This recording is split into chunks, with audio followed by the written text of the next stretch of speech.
मैं पेशे से एक डॉक्टर था और अपने शहर के ही एक सरकारी अस्पताल में ड्यूटी करता था। 4 साल पहले मेरे घर वालों ने मेरी शादी करवा दी थी। मेरी पत्नी एक संस्कारी पत्नी और अच्छी माँ थी। उसका नाम शिखा था। हमारे 2 बच्चे थे, एक बेटा और एक बेटी। एक दिन मैं हॉस्पिटल से बाहर घर वापस आया तो मैंने देखा मेरी पत्नी की बहन यानी मेरी साली घर पर आई हुई थी। उसका नाम पूनम था और वो दिखने में बहुत जवान और खूबसूरत लग रही थी। मेरी पत्नी ने बताया पूनम को 2 महीने के लिए स्कूल से छुट्टियां हैं, इसलिए वो अपनी छुट्टियां यहीं हमारे साथ गुजारेगी।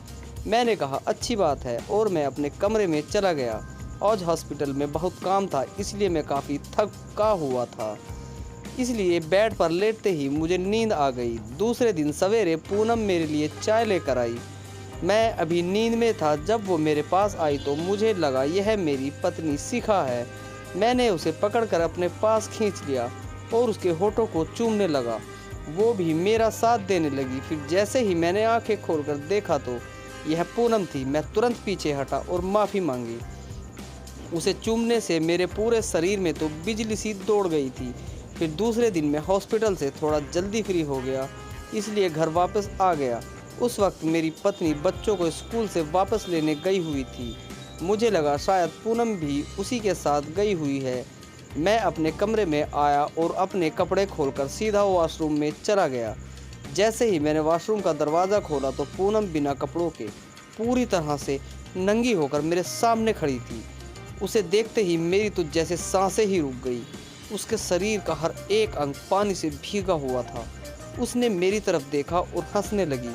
उसकी खूबसूरती देखकर मैं कुछ पलों के लिए सुन्न पड़ गया था। फिर कुछ देर तक उसे सर से लेकर पांव तक देखने के बाद जल्दी से मैंने दरवाज़ा बंद किया और कहा नहाने से पहले दरवाज़ा लॉक कर लिया करो। सॉरी, मुझे नहीं पता था कि तुम अंदर नहा रही हो। उसके बाद पूरी रात मेरे दिमाग में पूनम को ऐसी हालत में देखने के ख्याल ही घूम रहे थे और उस रात मैं ठीक से सो भी नहीं पाया। फिर कुछ दिन ऐसे ही गुजर गए। इस बीच पूनम की हरकतें मुझे काफ़ी अजीब लग रही थी। वो हमेशा मेरी तरफ अजीब नज़रों से देखती रहती थी। उसे जब भी मुझे टच करने का मौका मिलता वो बेझिझक टच कर लेती थी। कई बार तो वो जानबूझकर मेरे बहुत करीब भी आ जाती। मुझे यह सब ठीक नहीं लग रहा था, लेकिन मैंने इस पर ज़्यादा ध्यान नहीं दिया। फिर एक दिन मेरी पत्नी को पेरेंट्स मीटिंग के लिए स्कूल जाना था। उस दिन मुझे भी हॉस्पिटल से छुट्टी लेनी थी। मैं जब सोकर उठा तो पास वाले कमरे से मुझे मेरी पत्नी और पूनम की आवाज़ें सुनाई दे रही थी। मेरी पत्नी पूनम को अपने साथ पेरेंट्स मीटिंग में ले जाना चाहती थी, लेकिन पूनम ने कहा उसकी तबीयत ठीक नहीं है, इसलिए वो नहीं जा पाएगी।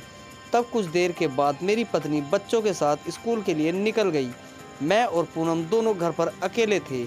मैं अपने कमरे में बैठकर टीवी देख रहा था। तभी पूनम मेरे कमरे में आई और मेरे काफ़ी करीब आकर बैठ गई और कहने लगी, क्या आप मेरे सर पर हाथ लगाकर देख सकते हो कि अगर मुझे बुखार है या नहीं। उसने अभी भी बहुत ही पतली सी नाइट ड्रेस पहन रखी थी, जिसमें उसका पूरा बदन साफ साफ दिख रहा था। मैंने ज़्यादा नहीं सोचा और उसके सर पर अपना हाथ रखकर देखने लगा। उसका सर बिल्कुल ठंडा था। जब मैंने उसे बताया कि वो बुखार में बिल्कुल भी नहीं है तो उसने हंसते हुए कहा, आपको तो मेरा असली बुखार शायद नज़र ही नहीं आ रहा।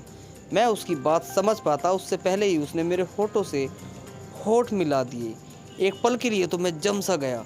मेरी समझ में नहीं आ रहा था कि ये सब क्या चल रहा है। मैंने अपने आप को उससे दूर किया और कहा, पूनम यह सब ठीक नहीं है। अगर तुम्हारी बहन को यह सब पता चल गया तो मैं अभी अपनी बात पूरी कर ही पाता।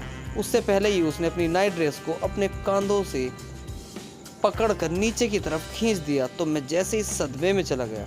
पूनम एक बार फिर से पूरी तरह से नंगी होकर मेरे सामने खड़ी हो गई थी और उसे इस तरह से देखकर मेरी आंखें खुली की खुली रह गईं। मेरे लिए उसके शरीर में नज़रें हटाना नामुमकिन हो गया था। फिर वो मेरे करीब आई और मुझे पीछे की तरफ धक्का देकर मेरे ऊपर बैठ गई। मैं न चाहते हुए भी खुद को उसके करीब जाने से रोक नहीं पा रहा था। उसने मेरी शर्ट के बटन खोलकर मेरी छाती को चूमना शुरू कर दिया और मेरे ऊपर लेट गई। अब मैं भी अपने जज्बातों पर काबू नहीं रख पाया और मुझसे भी रहा नहीं गया और मैं अपने होश खो बैठा। मैंने जल्दी से अपनी शर्ट उतार दी और उसे बेड पर लेटाकर उसके ऊपर आ गया। अब मैं अपने होश खोने ही वाला था कि तभी मेरी नज़र सामने लगी अपनी बीवी और बच्चों की तस्वीर पर पड़ी और मैं वापस होश में आया। मैं अपनी पत्नी से बहुत प्यार करता था और किसी भी हाल में उसे धोखा नहीं देना चाहता था। अब मैंने पूनम को धक्का देकर अपने से दूर हटा दिया। उसने फिर से मेरे करीब आने की कोशिश की तो इस बार मैंने उसके मुंह पर एक थप्पड़ लगा दिया। फिर गुस्से में वो मेरे कमरे से बाहर चली गई। कुछ देर बाद मेरी पत्नी घर वापस आई तो पूनम ने उल्टा अपने कपड़े फाड़कर मेरे ऊपर उसके साथ ज़बरदस्ती का इल्ज़ाम लगा दिया। मैंने अपनी पत्नी को समझाने की बहुत कोशिश की कि मैंने कुछ भी गलत नहीं किया, लेकिन वो मेरी कोई बात सुनने को तैयार ही नहीं थी और रोए जा रही थी। तब मुझे याद आया, एक बार 6 महीने पहले हमारे घर में एक चोर घुस आया था। उस वक्त मैं काम के सिलसिले में शहर से बाहर गया हुआ था।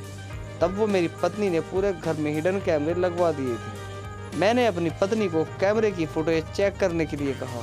तब सारी फुटेज देखने के बाद उसे मेरी बातों पर यकीन हुआ और उसके बाद उसने पूनम को बहुत डांटा और उसी दिन उसे उसके घर छोड़ आई। कई बार चीज़ें जैसी दिखती हैं वैसी होती नहीं है दोस्तों, इसलिए कभी भी कोई भी फैसला पूरा सच जाने बगैर नहीं लेना चाहिए। आधा सच घर बर्बाद कर सकता है। थैंक यू दोस्तों।